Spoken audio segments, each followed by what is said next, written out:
deixa eu adivinhar, você estuda e quando chega na hora da prova, fica entre duas alternativas e assinala qual a alternativa errada. Neste vídeo eu vou te explicar como direcionar melhor os seus estudos por meio de simulados e como melhorar as suas chances de acerto numa prova de múltipla escolha.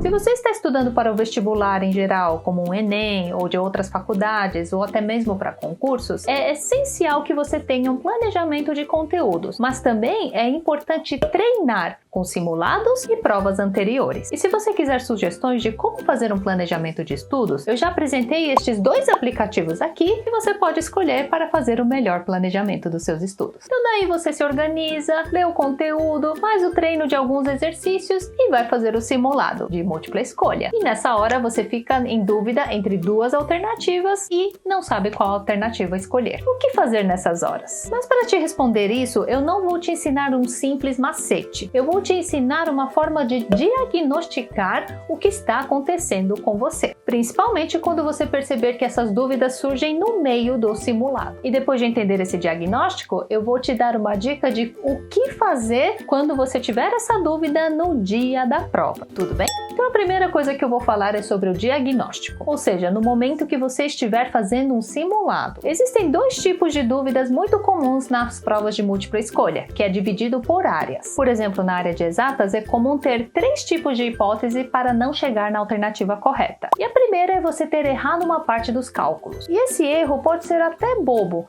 mas pelo fato de ser múltipla escolha e ter apenas uma alternativa correta e a banca não poder ver o que você fez de conta, qual foi o raciocínio empregado nela, você vai acabar perdendo esse ponto na sua pontuação final. Por isso que é sempre importante conferir as contas antes de passar por o gabarito final. E a segunda hipótese muito comum é você ter se esquecido de fazer alguma conversão nos seus cálculos. E esse tipo de erro é muito comum quando você precisa converter unidades, por exemplo, metro para centímetro, quilograma para grama. E os estudantes acabam confundindo a interpretação desse problema e o examinador, muito sabiamente, acaba colocando essas possíveis respostas dentro das alternativas dessa questão. E a terceira hipótese é confundir alguns conceitos como proporção direta ou indireta e acabar resolvendo o exercício da forma errada. Por isso que no caso da área de exatas, a dica é simples: confira os cálculos. E a segunda dúvida muito frequente é nas áreas de ciências humanas e biológicas, nas quais você precisa saber com precisão as definições dadas. Neste caso, o diagnóstico é um pouquinho mais complexo do que na área de ciências exatas, porque a alternativa correta com a outra que é errada pode ter diferenças muito sutis, como verbo ou uma palavra que pode te fazer assinalar a alternativa errada. Então, se você estiver fazendo um simulado na área de ciências humanas ou biológicas, duas dicas essenciais que você precisa prestar atenção é: se você fica entre duas alternativas e assinala a alternativa correta. Bom, parabéns, você deveria ficar feliz por ter acertado. Mas a dica que eu dou quando você está fazendo o simulado é que se você ficou ainda em dúvida, é porque tem algum conceito que você não compreendeu bem daquela matéria. Então a minha recomendação é que você volte para o conteúdo, leia novamente e tente comparar essas duas alternativas para saber exatamente qual é a diferença de conceito para você marcar a alternativa errada ou a alternativa certa. E se você errou, obviamente é a mesma orientação. E a segunda coisa que você precisa prestar atenção é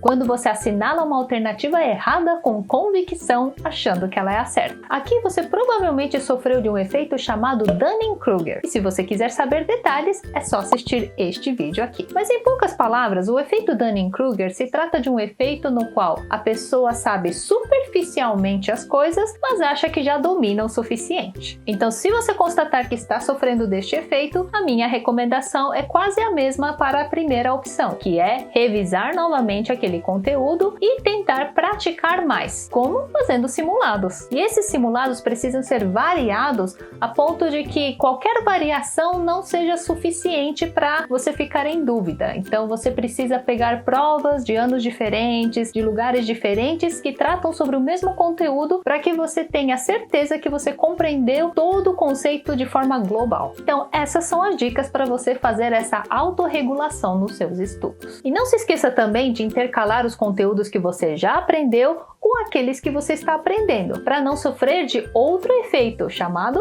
curva do esquecimento. Lembra dele aqui? E todos esses vídeos que eu fui indicando, você pode encontrar aqui na descrição do vídeo para você assistir depois deste. E por último, a dica de como aumentar as chances de acerto se você tiver em dúvida entre duas alternativas no dia da prova. Eu já aviso de antemão que esse método não é 100% exato, mas é uma estimativa e uma chance de melhorar o acerto caso você tenha feito direitinho todas as outras questões. E para mostrar essa dica, eu vou mostrar aí na tela uma tabela com a distribuição da porcentagem de alternativas corretas por questão na prova do Enem nos últimos 11 anos da prova azul. Bom, então aqui você está vendo os últimos 11 anos da prova do Enem, a prova azul, tá? Então nós temos os gabaritos tanto da prova de inglês quanto a prova de espanhol, tá? Mas tá todas as questões aqui que foram aplicadas em cada ano. E tá vendo aqui que vocês conseguem ver em destaque que a maioria dos anos, ó, tá vendo que sempre tem alternativa se aproximando a 20%, quando não tá exatamente 20, né? Mas ele sempre se aproxima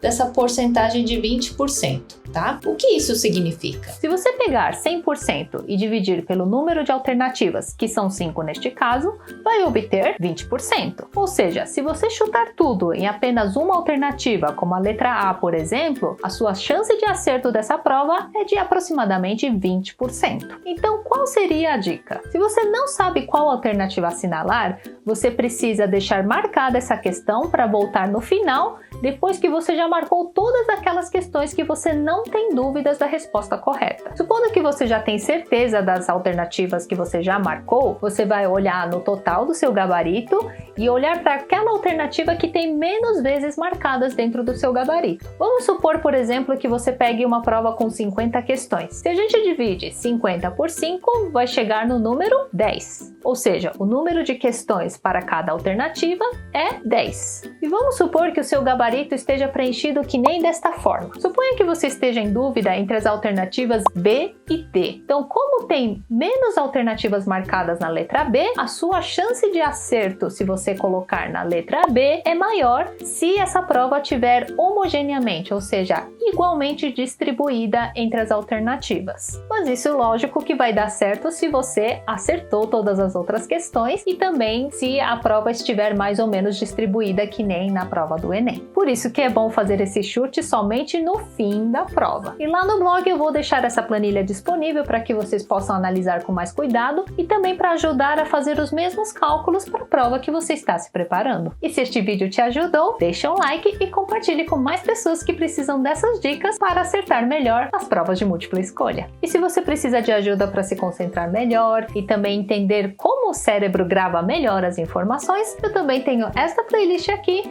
no qual vocês podem assistir vídeos com várias dicas para entender melhor sobre isso. E se você quiser acompanhar mais dicas e curiosidades sobre o ensino e aprendizagem, se inscreva neste canal se você ainda não for inscrito ou inscrita e ative o sininho para receber as notificações de cada vídeo novo. Vejo vocês no próximo vídeo. Até lá!